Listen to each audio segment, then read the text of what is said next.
प्यार से कहना धन निरंकार जी। सत्संग में जो पिछले कुछ घंटों से सभी हर महात्मा के एक वचनों पर, चाहे वो भजन रूप रहा हो, एक स्पीच का माध्यम रहा हो या कविताओं का, तो ये जो संदेश हर किसी ने दिया, तो वो संदेश यही कि मानव तन में आए हो तो इस जीवन को मोल इसका कर लो। इस जीवन में रहते रहते चाहे तन इंसान का लाए हो, एक वाक्य ही मनुष्य बनकर जियो। और ये मनुष्य बन के जीने का अर्थ क्या है? ये बात वही कि पहले जो परमात्मा जिसने पूरी सृष्टि की रचना करी और इंसानों की भी, वहीं ये अपने कादर को जिसने बनाया है उसको जान के ब्रह्म ज्ञान द्वारा इसको देखकर इसको मन में बसा के फिर भक्ति में जीवन जीना है। हर समय इस निराकार के एहसास में रहना है, इस परमात्मा के एहसास में रहना है। और जितना ज़्यादा इस परमात्मा से हम मन का नाता नज़दीकियत करेंगे, उतने ही मानवीय गुण जीवन में आते रहेंगे, उतना ही मन हमारा एक प्रेम विभोर होगा कि मन हमेशा प्यार के एहसास में रहेगा। हम स्वयं ही प्रेम बन जाएंगे तो औरों को भी प्रेम बांटना बहुत ही आसान हो जाएगा, क्योंकि फिर कोई एक्स्ट्रा एफर्ट, कोई कार्य नहीं करना पड़ेगा। बस खुद ही प्रेम बने तो हर एक के लिए मन में वो प्रेम का एक भाव रहेगा।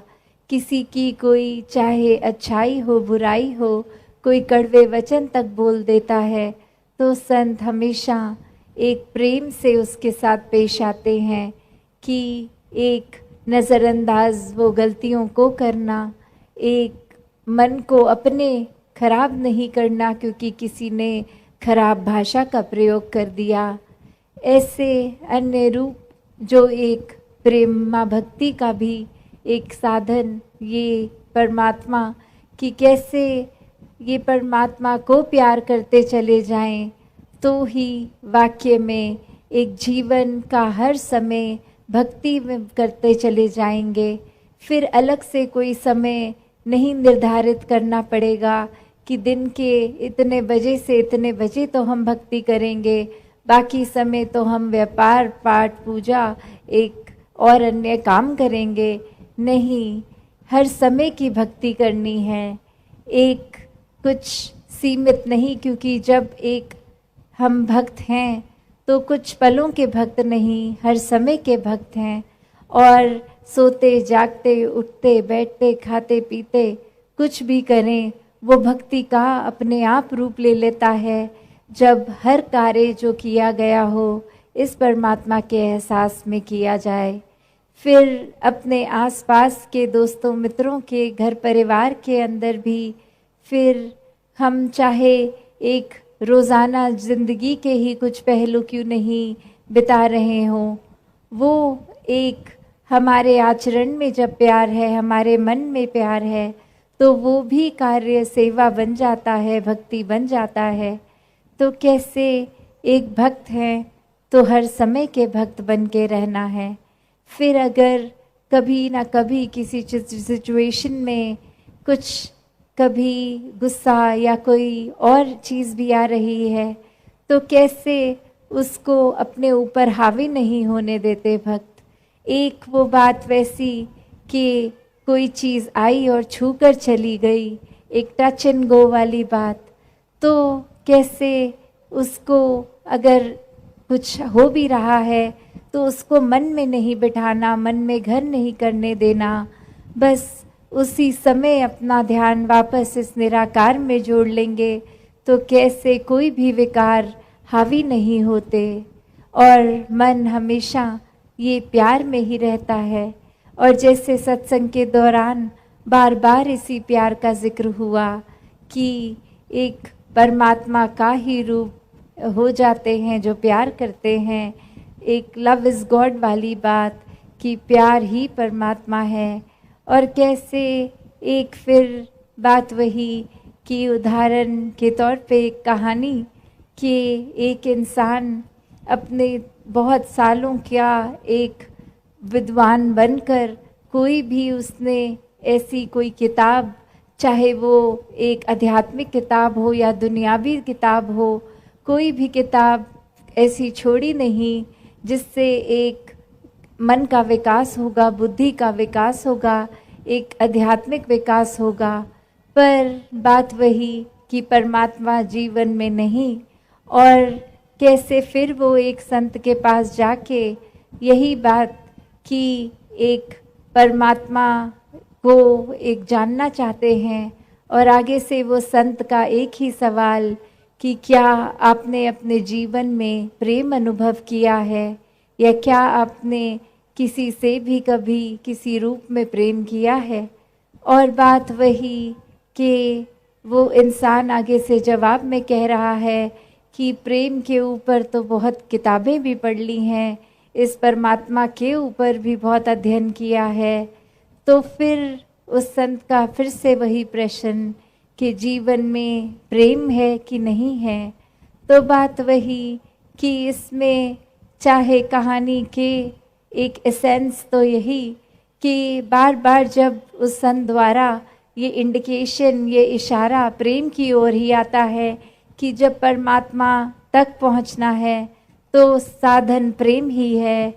तो कैसे एक प्रेम करेंगे वही परमात्मा है। तो बात इतनी कि जब परमात्मा को बिना जाने बिना देखे इस परमात्मा से प्रेम नहीं हो सकता। उसी प्रकार जैसे अगर हम सोचें कि हम किसी के प्रति उसको प्रेम करेंगे, कोई अनजान है, तो जब तक एक इंट्रोडक्शन नहीं होती, पहचान नहीं होती, तब तक कोई उससे हम बात नहीं कर पाते। और कोई अगर स्ट्रेंजर भी हो, कोई अजनबी भी हो, तो भी एक पोलाइटनेस के साथ तो उसके साथ व्यवहार, चाहे बस में चलते हुए कहीं और कोई आ जाता है सामने, तो वो कुछ पलों के लिए एक आदर सत्कार, अपनी सीट भी छोड़ देंगे उसको बिठाने के लिए। पर ये भी असली मायने में एक प्रेम नहीं, सिर्फ वो समय में एक अच्छाई का रूप तो ज़रूर है। तो कैसे हर समय का प्रेम मन में बसे कि फिर जब ये स्थिति हो कि कोई जाना हो या कोई अजनबी हो, कैसे सिर्फ अच्छाई तक सीमित ना हो, प्रेम से उसके साथ पेश आना हो। तो बात वही कि हर एक जीवन में जो भी चीज़ होती है वो परमात्मा से ही शुरू होती है और परमात्मा में ही वो चलती है।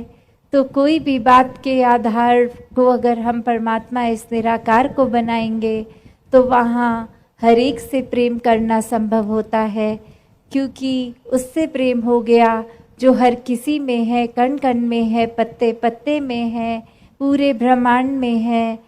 तो जब इस परमात्मा से ही प्यार है तो हर किसी से प्यार है। फिर कुछ दिमाग सौदेबाजी नहीं करता। वो एक हम अपने अगर परमात्मा से कोई प्रार्थना भी की हो उसमें भी चतुर चालाकियाँ नहीं, सिर्फ और सिर्फ यही कि जो परमात्मा दे रहा है उसकी संभाल हम कर पाएँ।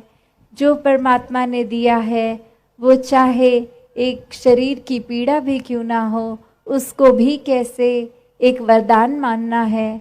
तो कैसे हर किसी चीज़ में जब परमात्मा को देख लेते हैं तो जीवन बहुत ही सहज हो जाता है। हर समय फिर बस इस परमात्मा में मन लीन होता है। दुनियावी कार्य भी एक शरीर रूप के चलते जाते हैं, पर मन इसी परमात्मा में होता है, इसी के प्यार में होता है। और फिर जब प्यार है तो फिर पूरे संसार तक फिर वो प्यार पहुंचता है। फिर एक दायरा हमारा कुछ चंद लोगों का नहीं रह जाता कि अड़ोसी पड़ोसी, घर बार, मित्र, कोई सोसाइटी सर्कल नहीं। फिर तो एक इंसान की शक्ल तो चाहे दिखती है पर उसमें परमात्मा ही दिखता है। मन हर एक के लिए उनकी पीड़ा में एक सहयोगी बन जाता है, उनको शांति देने की कोशिश रहती है कि जीवन में एक किसी के पीड़ा है तो किस तरह हम ऐसा क्या योगदान दें कि अगले के जीवन में एक अमन सुकून का उसको एहसास हो। कैसे भक्त हमेशा से ये जहाँ रोज़ाना जीवन की चीज़ों में हर एक के लिए अपना पॉजिटिव कंट्रीब्यूशन देते हैं, मानवीय गुणों से खुद जो क्योंकि युक्त होते हैं आगे भी वैसे बांटते हैं, पर संतों का एक लेवल और एक दर्जा जो और ऊपर इसलिए क्योंकि किसी को भी देखते हैं तो पहले मन में यही एहसास होता है कि अगर कोई इस परमात्मा को अभी तक नहीं जाना तो ये मन कितना उनका पीड़ित होगा, ये आत्मा कितनी पीड़ित होगी। एक बार ये आत्मा को चैन मिल जाए, इस निराकार के ये दर्शन कर लें तो फिर जीवन कैसा भी हो, कोई भी स्थिति हो, एक आनंद की अवस्था में ही जीवन कटेगा। तो ऐसा युगों युगों ने संतों ने किया, युगों युगों से, कि ये इंसान को एक अपने जो वजह से जीवन में एक आए हैं, ज़िंदगी जी रहे हैं, कि असली मकसद इस परमात्मा की प्राप्ति, संतों ने हमेशा इसी परमात्मा से जोड़ा है।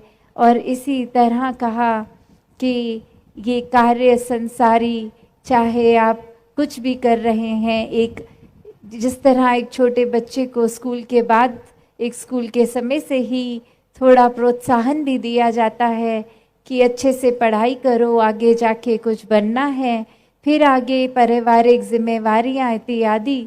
तो बात वही कि ये बात नहीं है कि हमें घर परिवार वालों के साथ प्यार का नाता नहीं रखना, हर एक को प्रोत्साहन नहीं देना, हर एक को देते चले जाना है। पर फिर वही बात आती है कि इस संसार की हर चीज़ परमात्मा के अलावा माया है, तो अपने आप को इतना भी अंदर नहीं माया के डाल लें कि फिर परमात्मा के लिए ही समय नहीं बचे। मन में हर समय कोई ना कोई कार्य, चाहे पालन पोषण या कामकाज कुछ भी हो, तो बात वही कि प्यार हर समय करना है, हर एक से करना है। और प्यार क्या फिर वो दायरा कि कब वो एक जो फाइन लाइन होती है कि इतना प्यार को मोह ना बना लें कि फिर वो एक बंधन रूप बन जाए। तो प्यार जीवन में प्यार बन के ही रहे, परमात्मा के प्रति भी, इंसानों के प्रति भी, रिश्तेदार, अड़ोसी पड़ोसी, एक परिवारजन, हर एक के दातार हर एक पे कृपा करे। सत्संगत जी, धन निरंकार जी।